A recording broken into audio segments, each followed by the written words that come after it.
I'm really delighted to come in front of you and to interact with you regarding some clinical aspects of hepatitis.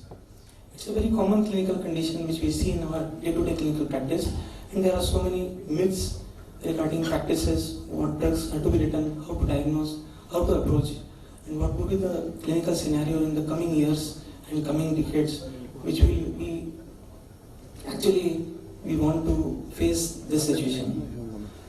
How do you define hepatitis? Hepatitis is basically inflammation of the liver tissue. When there is inflammation of liver tissue, hepatocytes, there can be injuries which can be either cytosolic or mitochondrial, or as a whole, there can be injury to the whole of the liver, which can include cholangioles, cholangiocytes, hepatocytes, and whole of the hepatic parenchyma.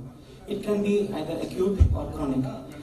Acute hepatitis is defined as sudden onset inflammation of the liver tissue, wherein there will be sudden rise in OTPK, that is the transaminases, which are the hallmark of presentation of acute hepatitis, and it can be having different variable outcomes. Most of the times there will be complete resolution of hepatitis in form of there will be rise in transaminases. Patient will be having a prodromal phase, after which the patient will be having myalgia, fever, and all those symptoms, and subsequently there can be other complications as well, which will be coming across in the further presentation. And there can be complete resolution, or patient sometimes rarely can proceed to acute liver failure, or in patients who are having underlying chronic liver disease, which was never diagnosed in the past, but then at the first point, at the first presentation, this patient can present you with what is known as acute and chronic liver failure, or for that matter, patient can even progress to chronic hepatitis. Sometimes the presentations are difficult to diagnose because patients have undiagnosed liver conditions which come to consideration, or for that matter, they are diagnosed for the first time when there is an acute insult on the liver. So in such conditions, always we have to look into the synthetic functions of the liver, and various other diagnostic modalities help us in making a diagnosis of what is known as acute and chronic liver failure. Chronic hepatitis is like clinical, biochemical, and histological evidence of raised enzymes and hepatitis for more than 6 months. That is the ASLD guideline, which says that if any person, or for that matter any child, with clinical, biochemical, and histological evidence of chronic hepatitis for more than inflammation for more than 6 months, it can also have variable outcomes in form of there can be scarring, persistent scarring of the liver tissue, liver parenchyma, which can progress to liver cirrhosis. Again, these patients can have acute or chronic liver failure, and subsequently, if they are not treated at time and they are not properly diagnosed for the etiology of chronic hepatitis, they can subsequently lead to what is known as hepatocellular carcinoma. There is a varied etiology. Viral etiology remains the infections are the most common, and viral etiologies, that is hepatitis group of viruses, right from A to E. Then subsequently there are plethora of viruses, and now it's a fashion in India that every year some or the other exotic viruses visiting India, be it Zika, be it Nipah or whatnot, and we have studied all of the profile in last few years only, because we never in our postgraduate period heard of all these things. We never diagnosed even dengue when we were doing 2 decades back when I was doing my post-graduation. We just read chikungunya, we just read dengue in textbooks. Nobody was aware of the presentations of these viruses, but now since there is growing awareness, might be this is a form of bioterrorism, we don't know, but now we have to take all these viruses into consideration, because these viruses, they have varied presentations. So hepatitis group of viruses, that is hepatitis A to E, Epstein-Barr virus, herpes simplex virus, varicella zoster, enterovirus, adenovirus, parvovirus, dengue, chikungunya. Bacterial infections are also very common cause of hepatitis.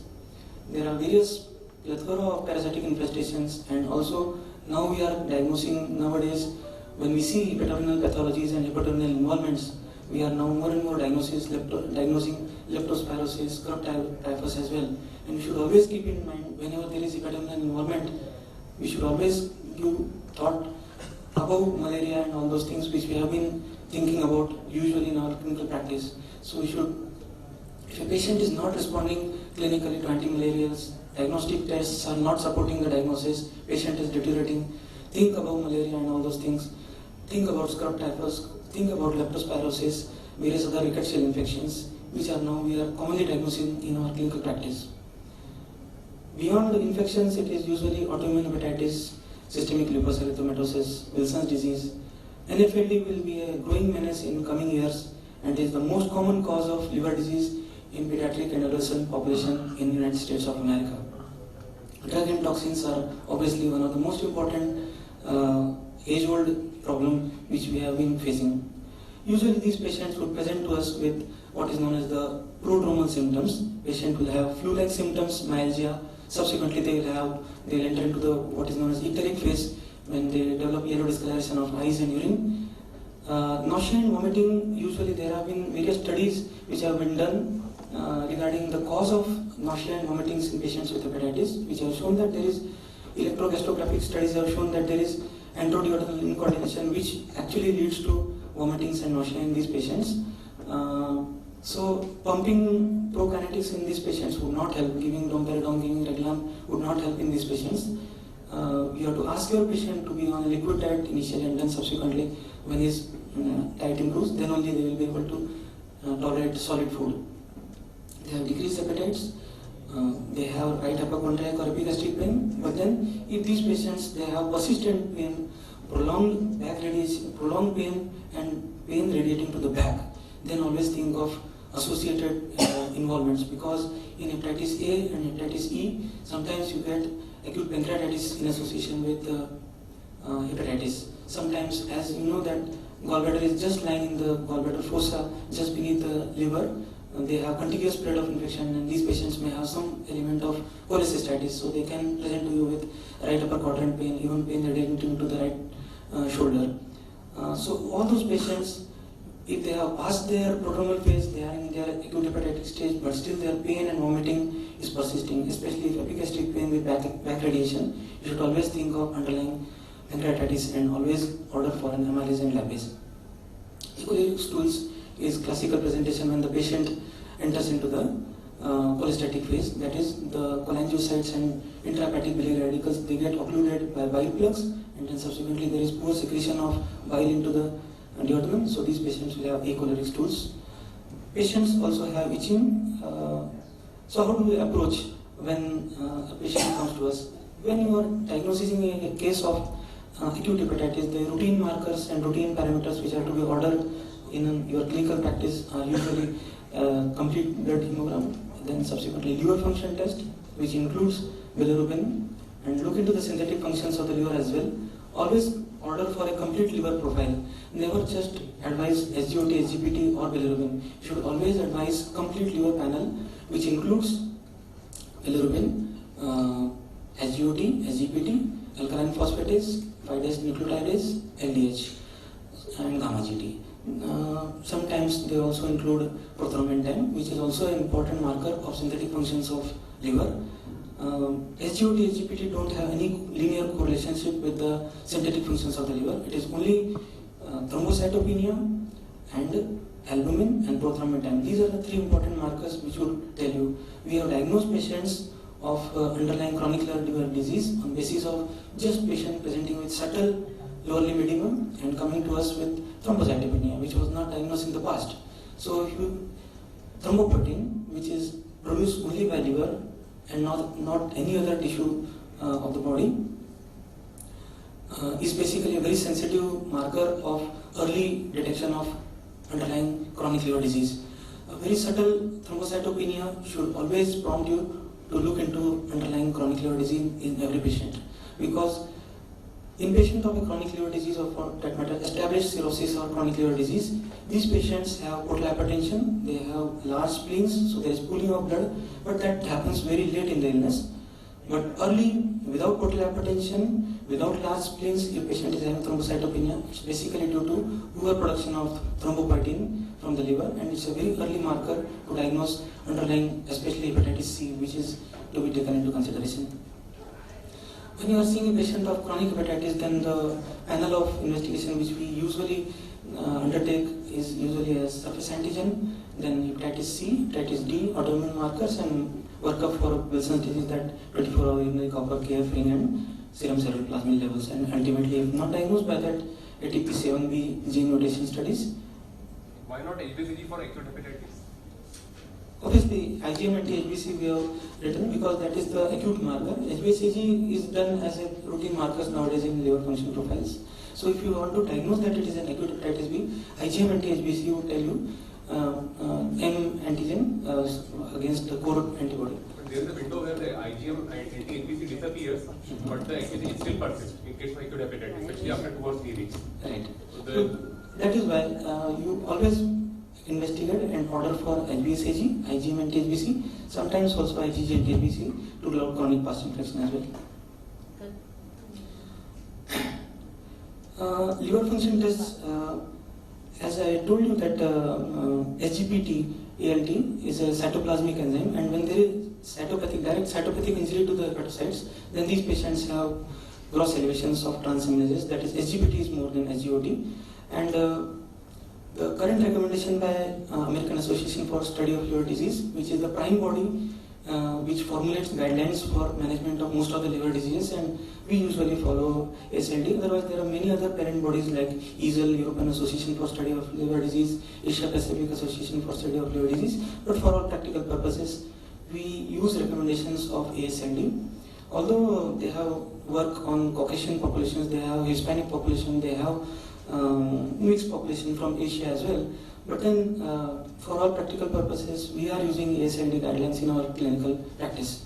For males, it is adult males, it is 30. Most of the labs, pathology labs in India, they are using the SGOT, SGPT value still 0 to 40. But then the new recommendations are for adult males it is 30 and for females it is 19. So it brings down. I don't know what is the clinical applicability, or for that matter, it's nowadays there is a lot of loud and noise in our fraternity that most of the guidelines, they are being influenced by the pharma people, and they are bringing down all the parameters down, be it lipids, be it sugar, be it HbA1c or whatnot. But then for all practical purposes we have to follow guidelines, because these guidelines are used in formulating the treatment protocols. So for children, the current guideline is that for male children it is 35 and for female it is 25. And as I told you that genetics, racial variability, pubertal age, BMI, all these things would influence the ALT levels of an individual. So I don't know, there are no Indian guidelines whether to use which guideline, but then these are the ASLD guidelines. Most of the times in your clinical practice you will be seeing that ALT will be more than AST. When there is cytopathic injury, or for that matter cytosolic or cytoplasmic injury, as hepatitis A and E, they are cytopathic viruses, they will cause direct cytopathic injury to the hepatocytes. On the contrary, certain viruses like dengue, it causes mitochondrial injury, and if you find that AST is more than ALT, consider about alcohol, consider about dengue, Wilson's and pyridoxine deficiency. You will be surprised to know that in 1954, if you read the monograph of American College of Cardiology regarding management of myocardial infarction, AST used to be the marker for diagnosis of acute myocardial infarction. That was the time when troponins were not even discovered. So in 1954, if you read the monograph of ACC, it will tell you that if AST is elevated with chest pain and ECG findings, then it is a marker of acute myocardial infarction. There are certain non-hepatic causes of AST more than ALT elevation, that is dermatomyositis. Sometimes, incidentally, if you are seeing and working up a patient who is being admitted under your care, and you find that patient has got asymptomatic, patient has no symptoms related to liver, he is anecteric, he is not having any other clinical findings related to liver, but you have seen that patient is having an asymptomatic elevation of transaminases, always consider celiac disease, hypothyroidism, NAFLD, dyslipidemia and Addison's disease, and work up all children for these conditions. Hepatitis A is the most common. 95% of the children living in tropical countries would be infected either symptomatically or asymptomatically by the age of years 5. It is transmitted orofically. I need not to say much upon this. Everybody is very well learned in the crowd. There is no specific treatment for management of acute hepatitis in acute stage. It's just symptomatic treatment which we offer to these patients. There are very good safe vaccines which are now available for hepatitis A, and in coming times might be that we will be able to eradicate just like polio. One passing remark is that in all patients who are chronic liver disease, when I was doing my specialization in gastroenterology, we never gave our patients of chronic liver disease vaccinations against influenza, for that matter, Haemophilus influenza, for that matter, hepatitis A. But now it's a protocol, and we have seen in our clinical practice nowadays that if you see any patient of chronic liver disease who is compensated, running well on medication, always vaccinate all of your patients for hepatitis A, influenza, pneumococcus, so that you prevent episodes of acute and chronic liver failure. And these are the episodes which would actually cut down their survival, and that is why it is very, very important to vaccinate these patients against these illnesses. Hepatitis B again is a illness which we see very common in clinical practice. Actually, pediatricians, they also come across so many times patients with hepatitis B surface antigen positivity. But then the crux is that all those patients which we are seeing at this point of time, they are all neonatally or perinatally acquired infections. And these patients, they usually come to us in adulthood with either साहब मैं तो visa बनाने के लिए गया था, मैं Dubai काम करने जाना चाहता था, वहाँ पे मेरा मेडिकल चेकअप हुआ और मेरा वापस लौटा दिया गया. Some people they go to blood banks for blood donation. मेरा किसी को परिवार में खून की ज़रूरत थी, and they have gone for blood transfusion, but they were denied of giving their blood. Then subsequently young girls, they get married and then subsequently get pregnant. They are tested for hepatitis B. So all these chunk of people, adult people, which we are seeing in our clinical practice, they have all acquired their hepatitis B infections in childhood or neonatal period. So the natural history of hepatitis B infection is usually that when a person acquires infection in the neonatal period, perinatal period, or in his childhood, 95% of the patient will progress to chronicity. Only 5% will have spontaneous regression and spontaneous resolution of the infection. Otherwise, all these patients, if not properly diagnosed at time, will actually progress to cirrhosis and will come in their third, fourth, fifth decades to us with liver cirrhosis, HCC, and various other variants and presentations of hepatitis B. The global presentation of India is very high. We have seen in our clinical practice, we are working and we are practicing in central India, and the prevalence of hepatitis B infection is somewhere around 3 to 4% in our population. There are certain pockets in Madhya Pradesh wherein the incidence and prevalence is very high, like people coming from this Alirajpur, Jhabua, this belt, where there is a lot of tribal population, and because of certain practices and high prevalence of sickle cell disease, they have got recurrent hemolytic anemias, and then subsequently they receive blood transfusion from unauthorized banks. Not that only the receipt of blood from unauthorized banks will cause hepatitis B. We have just seen 7 to 8 years back an epidemic of dengue in our town, and post that dengue, when we were not very much conscious and we were not tuned to manage patients of dengue. Nowadays, every fever we get done a CBC and get done dengue profile, NS antigen and whatnot. But then around 7-8 years back, when we saw a big epidemic of dengue, and we were not accustomed, we were not seasoned to treat dengue, what we used to do is platelet gira फटाफट platelet चाहिए, fresh frozen plasma, platelet-rich plasmas, platelet concentrates. Even we didn't have SDPs in our town at that point of time. Now SDP is available in our town, but at that point of time we gave platelet concentrates from various donors, from 5, 6, 7, 8 donors. And then when we read what was alloimmunization, what was autoplatelet destruction, we then stopped giving platelets. Amitabh Bachchan would not have acquired hepatitis B infection, getting him treated in a Bridge Candy like hospital and still having transfusion acquired hepatitis B infection. Why? Because most of the blood banks in the world as well, I think, are using the card method to diagnose hepatitis B infection. They don't use ELISA to diagnose hepatitis B. Only when they have suspicion, they reconfirm it. But then the specificity to diagnose PSAG antigen, surface antigen positivity is to the tune of 70%. Still 30% of the infections would be not diagnosed on the card test. If the batches, or for that matter, we don't know the authenticity of blood banks. If they are using older batches, the sensitivity and specificity may even go down. So, we have seen patients coming from tribal areas wherein there is a lot of sickle disease, Bhil, Bilala and those communities.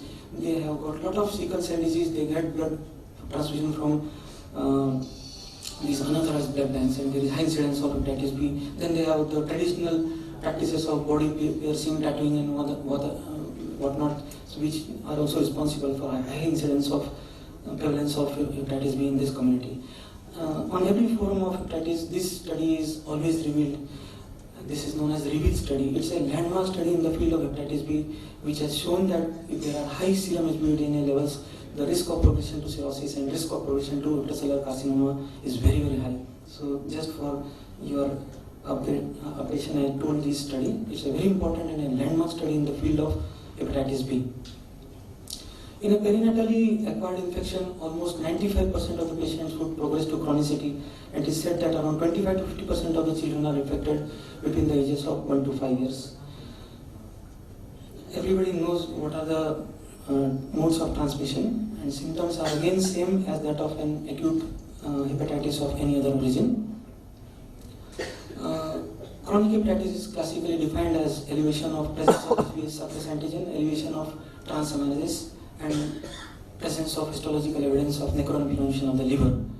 Most people in hepatitis B prevalent countries like East Asia become infected with hepatitis B virus during their childhood. This is again a very important slide which is highlighted on every forum. So this tells us the natural history of hepatitis B infection when a child acquires infection in his childhood. After acquisition of infection, liver injury by hepatitis B virus is not a direct cytopathic or a direct injury to the hepatocytes. It's basically immune-mediated, T-cell mediated injury which happens to the liver. Person goes into what is known as immune-tolerant phase, which can last up to 18 to 24 years of age, and then subsequently he enters into what is known as immune clearance phase, and then goes into the inactive carrier stage or goes into reactivation, and subsequently chronic hepatitis, liver cirrhosis and hepatocellular carcinoma are the follow-ups. So let us see why and what are the guidelines which guide us when to treat and when to evaluate a patient. Most of the patients which you will be seeing in your clinical practice, pediatric population, most of the times they are in what is known as immune tolerant phase. This is characterized by presence of normal ALT, normal liver biopsy, histology of the liver is absolutely normal, there is no necroinflammation. The viral load is in crores, arabs, kharabs, but you don't treat these patients.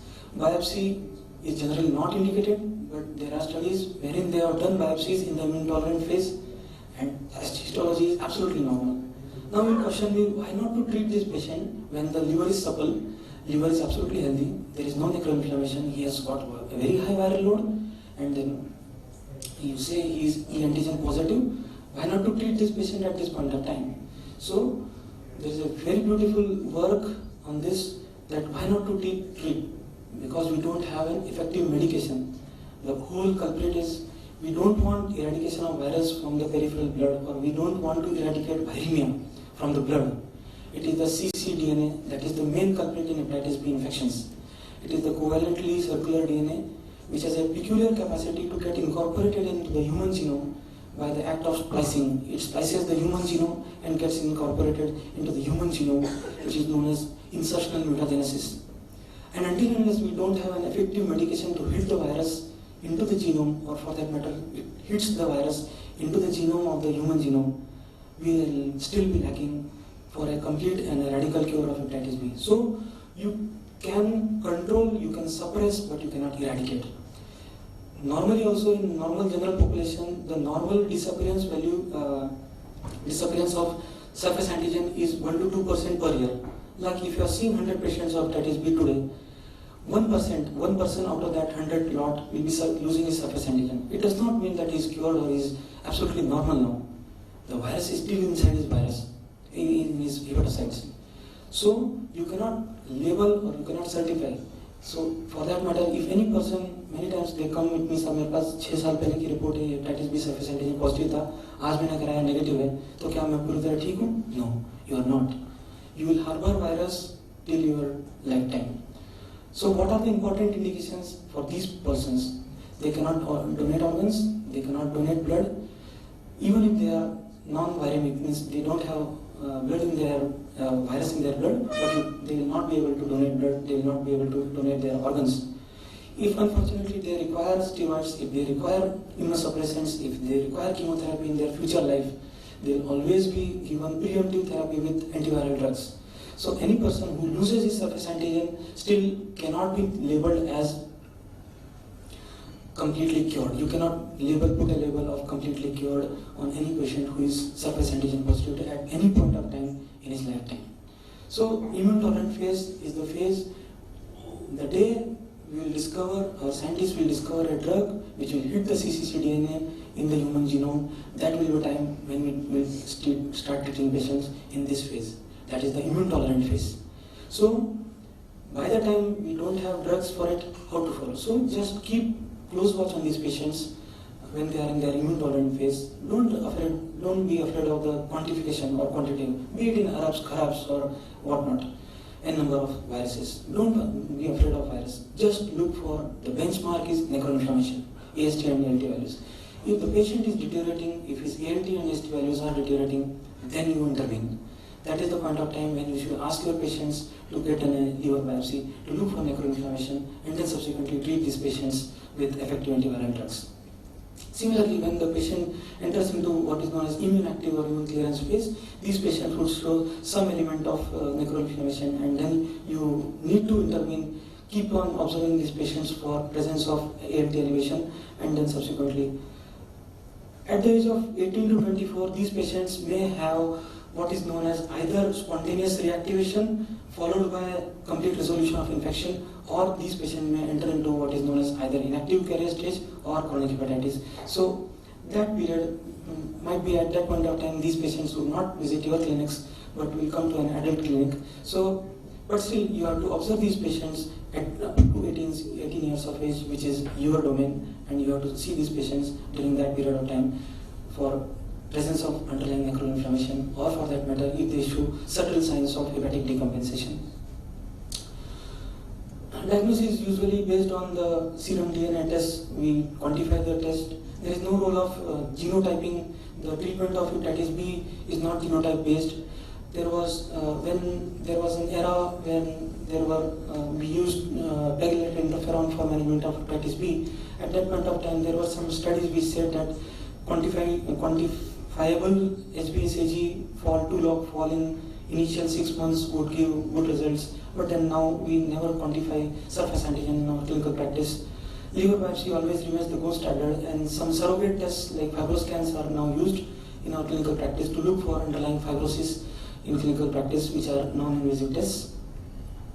There are certain important clinical situations which require urgent intervention for treatment of hepatitis in patients with hepatitis B, that is rapid deterioration of liver synthetic functions, compensated or decompensated liver cirrhosis, renal involvement, and then subsequently prevention of graft infection by the virus, and then subsequently if a patient is requiring immunosuppression, steroids or chemotherapy in his past in future life. So it is very, very important to optimize the time of treatment. Don't be in a hurry, don't be in a haste to start treatment for hepatitis B in a patient. Take time, evaluate patient carefully, look for presence of necroinflammation, look for ALT levels, regularly follow this patient. A patient of hepatitis B is not going to deteriorate or for that matter decompensate very rapidly. They will give you time to take proper decision.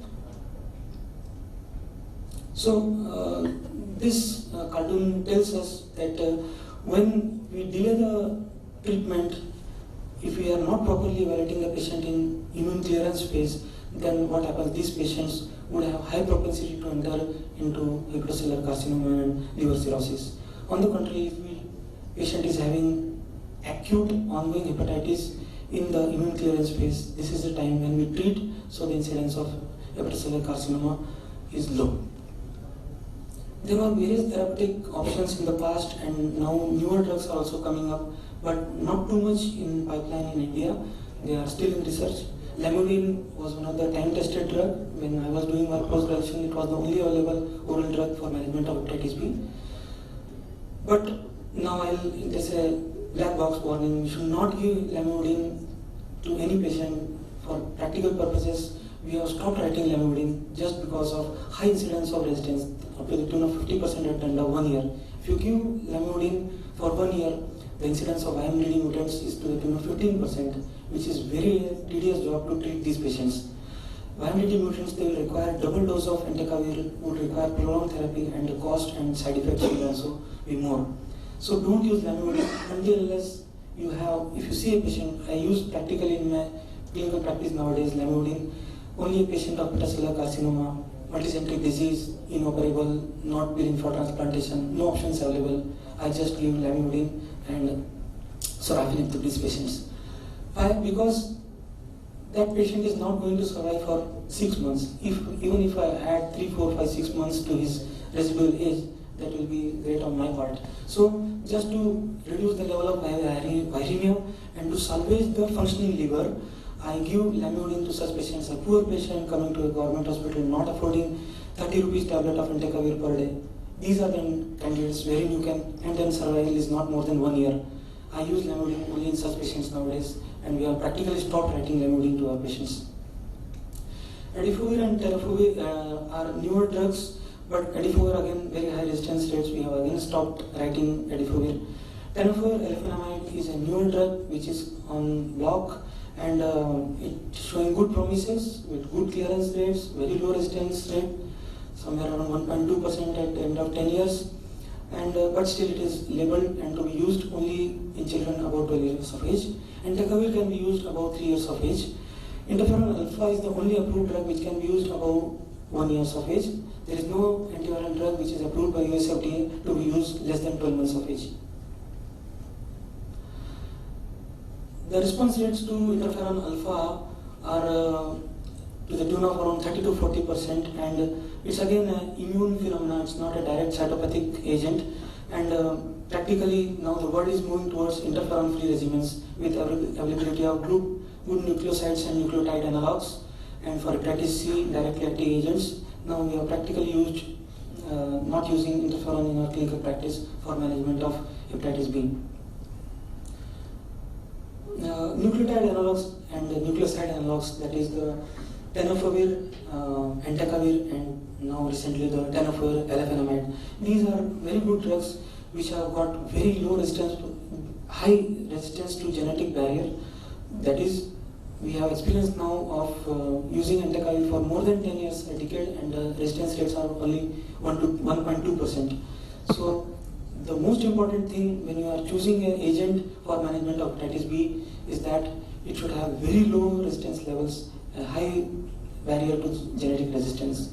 So we are using entecavir and tenofovir in clinical practice. Both the drugs are very good. We have got a very limited experience of treating children with hepatitis B in our hospital. Prevention, you are much learned for vaccination than me. I need not to say anything regarding vaccination for hepatitis B. Only for just a passing remark, there is a new vaccine available now in America, but at a very whopping high cost, $746 per vial. It is coming by the name of HEPATITIS, and that will be, I don't know how shortly it will be available in India. It is the vaccine which will be giving, conferring immunity in 2 shots, that is one given at birth and one just 1 month apart. It is coming by the name of HEPATITIS B, but not available in India. Hepatitis C again is a big menace in the West. Most of the literature, as you know, that United States has an immigrant population. It has Hispanics, it has got Caucasians, it has got Africans, it has got Asians. So they have practically eradicated hepatitis B, and most of the literature coming from the United States will be now on what is known as hepatitis C and NASH, that is NAFLD. With growing use of intravenous drug abuse in adolescent population, hepatitis still remains a big problem in Western world, but not in our country.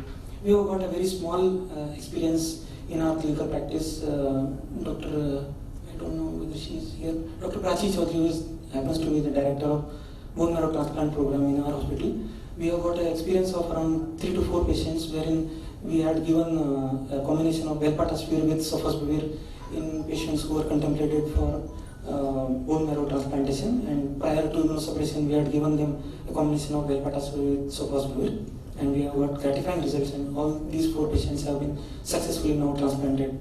So I and Dr. Prachi have managed these patients for hepatitis C.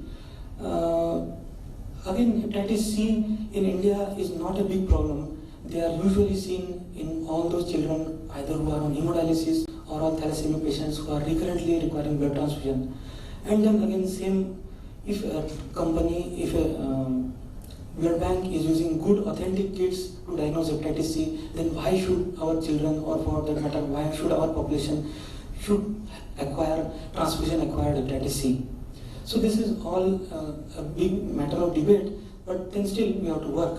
So we are seeing on our clinical practice, you seldom get a history of homosexuality, you seldom get a history of parental drug abuse, you seldom get history of any other risk factor. But then we have patients, usually either thalassemics or dialysis-dependent patients, and it is a big myth among our fraternity also. Everybody in our town, कौन से अस्पताल में hepatitis B या hepatitis C या HIV पे dialysis होती है?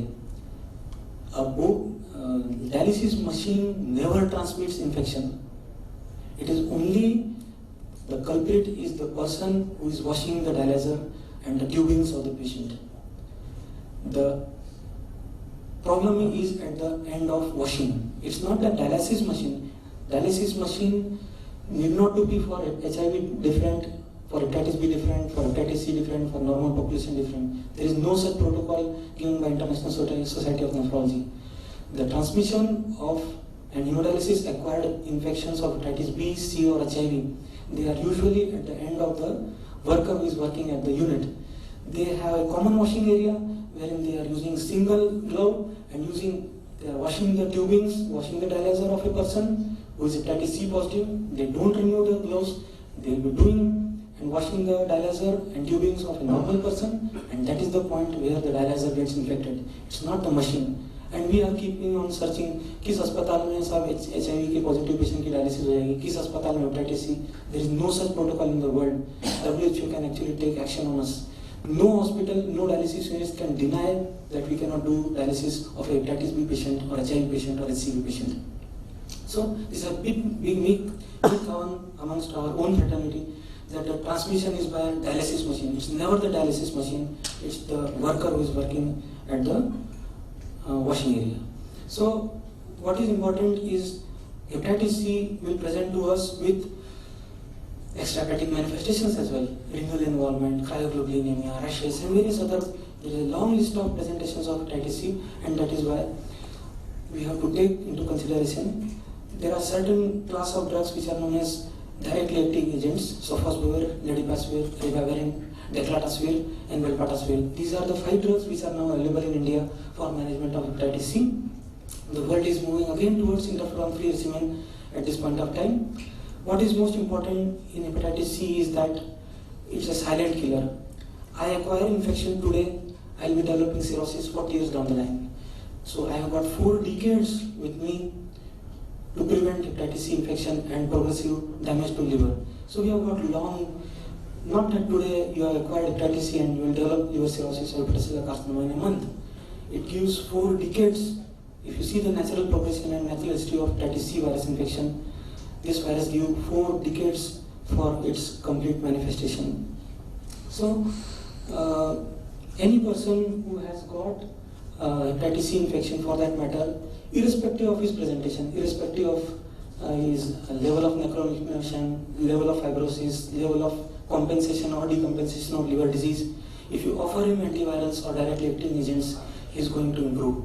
And actually you should treat every patient who has got viremia, and so that you prevent the progression of liver disease in these patients. So any person or any child above 3 to 12 years of age, you have to offer him depending upon genotype. But now there are certain drugs like velpatasvir and sofosbuvir which are pan-genotypic. You need not to go for even 10,000 rupee test to diagnose genotype.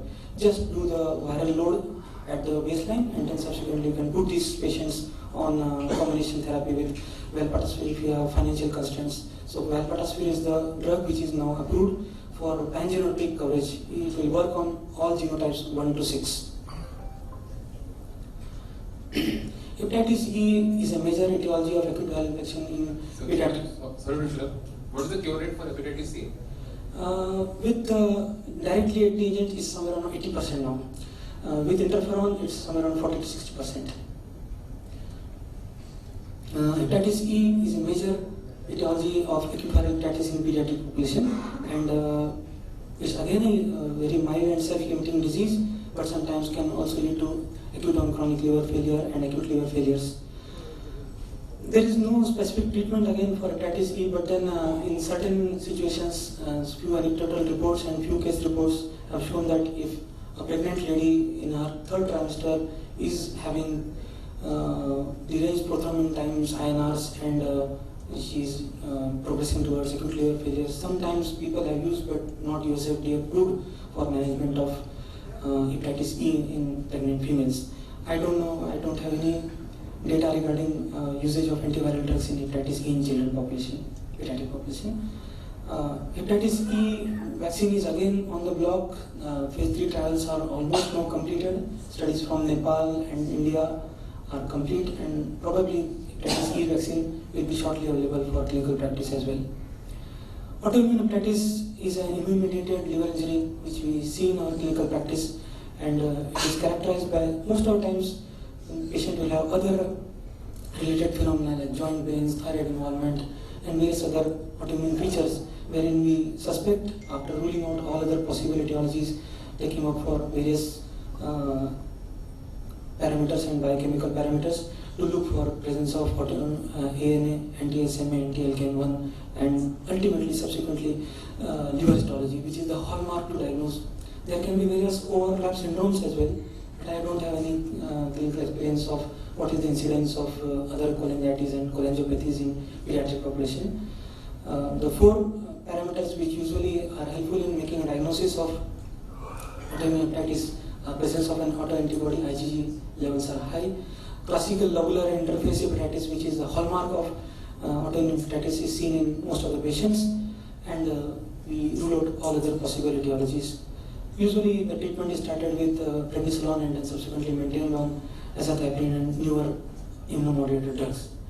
Drug-induced hepatitis, there is no large case series or from India to tell what would be the possible cause of drug-induced, but in our clinical practice we see antitubercular drug-induced hepatitis as a very common presentation, and the classical rule of 0.1, 1 and 10 is always applicable in all populations. That is, if 100 people are receiving antitubercular drugs, 10% of the patients will be having asymptomatic elevation of transaminases, 1% will have symptomatic hepatitis, and 0.1% will end up in acute liver failure.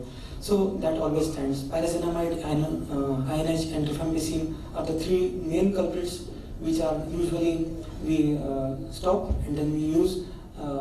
Again here I use recommendation of American Thoracic Society to manage patients of ATT-induced hepatitis. That is, we stop these three drugs, and once there is normalization of ALT, we start our patients in the sequence of RIP, that is rifampicin, isoniazid and pyrazinamide, with the lowest possible dose of 50 mg per day, and then escalating the drug every weekly by 50 mg, which is the recommendation of British Thoracic Society. Says that start the sequence in IRP, that is isoniazid, rifampicin and then pyrazinamide.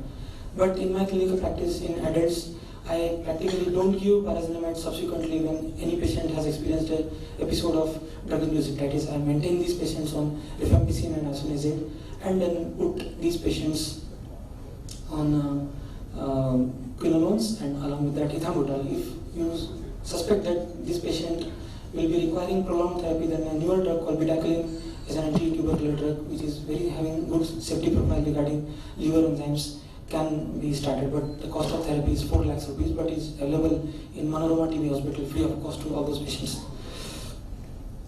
The commonly implicated drugs for drug-induced hepatitis, which we have seen in our clinical practice, is again acetaminophen, NSAIDs, anabolic steroids, various antibiotics, sulfur drugs, anti-epileptic drugs, and the most important culprit nowadays are herbal medications.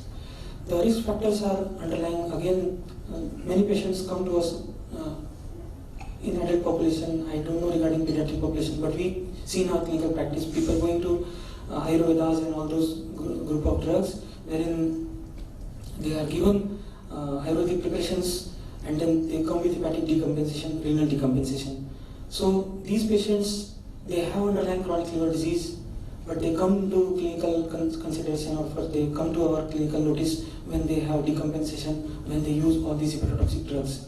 Especially all those patients who are taking Ayurvedic preparation for rheumatoid arthritis, chronic joint disorders, and for that matter, other country medications for various. Recently, I have seen in my clinical practice, not documented in the literature, but I have seen young adolescent children, they going to the gyms and all sorts of supplements, they are being served by these gym people to children. And I have seen at least 2-3 cases in my clinical practice, worked them thoroughly for presence of acute hepatitis. I didn't find any cause, but then they had a strong history of taking these protein supplement preparations which were given to these children in past 3, 4, 5, 6 months. And when we stopped these drugs, their enzyme level came down. In my clinical practice, in just few days back, you might have heard him in Dainik Bhaskar. This young boy, again he went to a gym and took some capsules for bodybuilding, and then came to us with avascular necrosis of both the hip joints, just 28-year-old boy. It contained high quantity of steroids just for giving you water retention and increasing your weight. So I don't know, there is no documentation, but then I have seen 3-4 patients in my clinical practice wherein. So again, the manifestations of hepatitis would be a classical episode of acute hepatitis, or these patients may also come to cholestasis. It can be either an idiosyncratic reaction or a drug dose-dependent injury to the liver, or it can be as a part of hypersensitivity reaction. Treatment is usually either you have to withdraw the drug at the outset, and then subsequently you don't have much of. If there is element of cholestasis, you can offer UDCA, that is ursodeoxycholic acid, by its detergent action, and it's a tertiary bile acid. It will prevent cholestasis. There is limited role and few anecdotal reports which suggest use of glutathione in this subset of patients. Lastly, I would like to come to a very important and emerging cause of liver disease in childhood. WHO has said for adult, by 2035, NASH and NAFLD would be the leading cause of liver disease in the world. It will surpass all other causes of liver transplantation, including alcohol, hepatitis B and hepatitis C. It will be the #1 indication for liver transplantation by 2035. I think we will be moving in pediatric population also, we are moving in the same direction. If you search the literature in the Western world, especially America, the commonest cause of liver disease in America nowadays is NAFLD. So what is the basic culprit and what is the basic cause of NAFLD? A lot of research is going on, obesity, everybody is working on obesity and whatnot, insulin resistance, dyslipidemia, cardiometabolic syndrome and all those things. But then, junk food is one of the most important major predisposing risk factor for childhood obesity. If you go to any good school, Raksha is always behind me, you never come to parent-teacher meeting, but whenever I went once or twice in a year to schools along with my children, I have seen none of the children is healthy at this point of time. No child in जिन so called संभ्रांत परिवार के जो school हैं उनमें एक भी बच्चा आज की तारीख में हेल्दी नहीं लगता मुझे. All are overweight, all are obese. And what is the culprit is the junk food. And how this junk food is increasing, so a lot of work is going on. How is this junk food increasing obesity? What happens, now it is said that these junk foods, they contain emulsifying agents. These emulsifying agents, namely carboxymethyl cellulose, this is the very common emulsifying agent which has been used in preparation of all these fast foods like McDonald's and all those. I don't want to name the companies, but carboxymethyl cellulose and EK60, these are the two most important emulsifying agents which are used. And then there are certain taste enhancers. What do these emulsifying agents actually do? They actually are altering the gut microbiota. And there is now a lot of work going on in alteration of gut microbiota. When these emulsifying agents, they go inside the small intestine, they will start altering the gut microbiota. They will be making it more pro-inflammatory, which will lead to the inflammatory cascade. There will be gut leakiness, there will be disruption of the mucosal permeability, and then subsequently more of antigen presentation to the small intestine, and then subsequently the initiation of the what is known as inflammatory cascade. And this inflammatory cascade would subsequently lead and make our intestine more immunogenic, more inflammatory, and then subsequently there is occurrence of what is known as inflammatory bowel diseases. Once there is disruption of the gut microbiota, these inflammatory markers, more ethanol producing bacteria, these are the changes which are being studied. Study has published in a few days back. It has shown that there is increasing the level of Firmicutes, Clostridium, Enterobacteriaceae, E. coli, ethanol producing bacteria, and there is decrease in the bacterioids population. So these bacteria, there is the dysbiosis which is happening in the normal flora by eating this junk food. So the gut is more pro-inflammatory, more immunogenic. When there is antigen presentation, that is why when I was doing my MD, when I was doing my graduation, we seldom saw patients of Crohn's disease, we seldom saw patients of ulcerative colitis. But why there is outbursts? People are saying, अब diagnosis होने लगा है इसलिए पता चल जाती है. No, this is not the truth. I deny this fact. I say there is definite increase in the incidence of NASH. When I used to do my post-graduation not very long back, just 2 decades back, between 97 to 2000. We used to order sonographies in our patients. Hardly 2 to 3 patients used to return back with a report of fatty liver. Nowadays, if you just see your reports, almost 1/3 of the population will be coming, 33-35% of patients will be coming with a report of fatty liver. And so many people are roaming about in the town and in the population with reports of fatty livers. What is actually this? What is the significant change which has happened in our lifestyle over past 2 decades, which is leading to fatty livers and then subsequently NASH? So that is why now WHO has projected 2035 it will be #1 indication for liver transplantation across the world. So same is happening with the children, same is happening with the childhood population. So the increasing incidence of NASH, which can subsequently lead to necroinflammation, fibrosis, portal hypertension, cirrhosis, and subsequently hepatocellular carcinoma. So a study has shown that there is a study increasing almost 17% of the children. There is a very good monograph by Professor Lumba from California. He says that America is harboring almost 17% childhood population with obesity and overweight. That is, this chunk, when will be crossing their adolescent and will be entering in their adulthood, will be the potential candidates for. Why, you will be asking me a question, why not these patients are still coming as an increasing incidence for liver transplantation?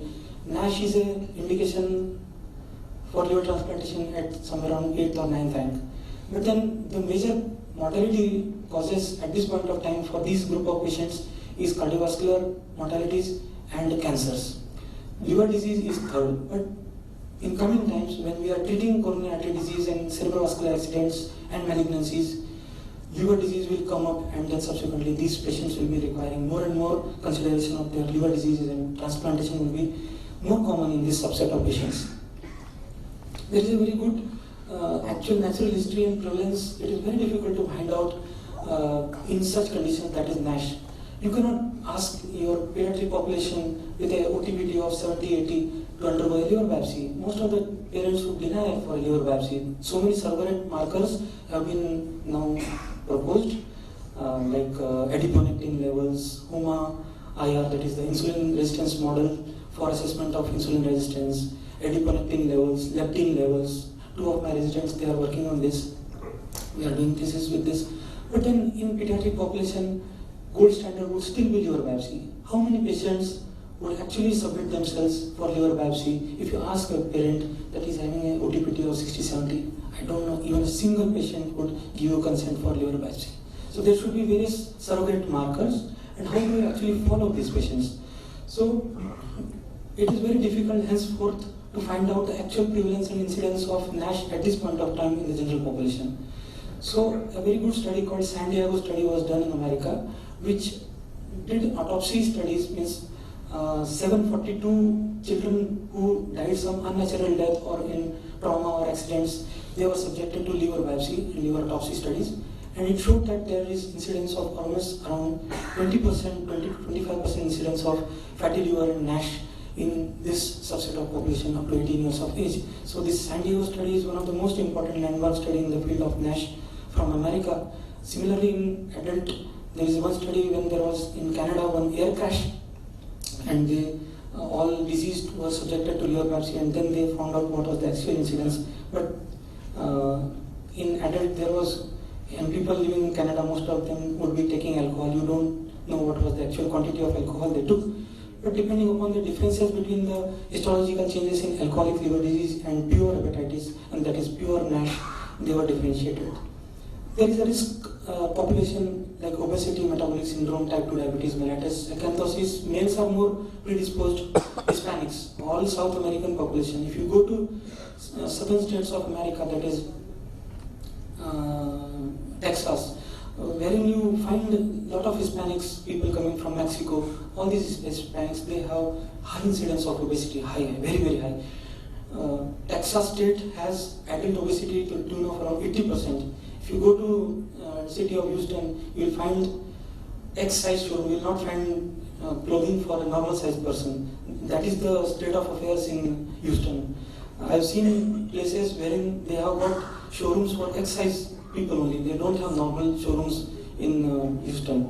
So that is the state of affairs with Hispanics. So Hispanics, Caucasian, African American, and Asian Americans, they have predisposition because Asian population has tendency to put in central obesity and lot of fat in their mesentery, and then they have apple type of obesity, and females have tendency to have pear type of obesity. The various diagnostic tests which we take are usually a laboratory investigation. Imaging usually is done by sonography, which tells us the amount of fat content in the liver, and now fibroscan is available in our town, which tells us what is the actual fibrosis levels in the, but liver biopsy still remains the gold standard. You have to always rule out various other etiologies before you label a patient of an FLD. I think I'll rush, time is rushing now. There are so many pharmacological interventions which are being proposed, but nothing can surpass three things: dietary fat restriction, regular exercise, weight reduction. And now they are adding one more thing, that is a diet which is having a low glycemic index. Nothing can surpass three interventions. Be it anything, there is a lot of loud and noise regarding various agents like vitamin E, pioglitazone, metformin, saroglitazar, which is a PPAR alpha delta agonist, statins and whatnot. But then there are no definite recommendations. Vitamin E sometimes can be used at a dose of around 600 international units in pediatric population, but I don't have any experience regarding that.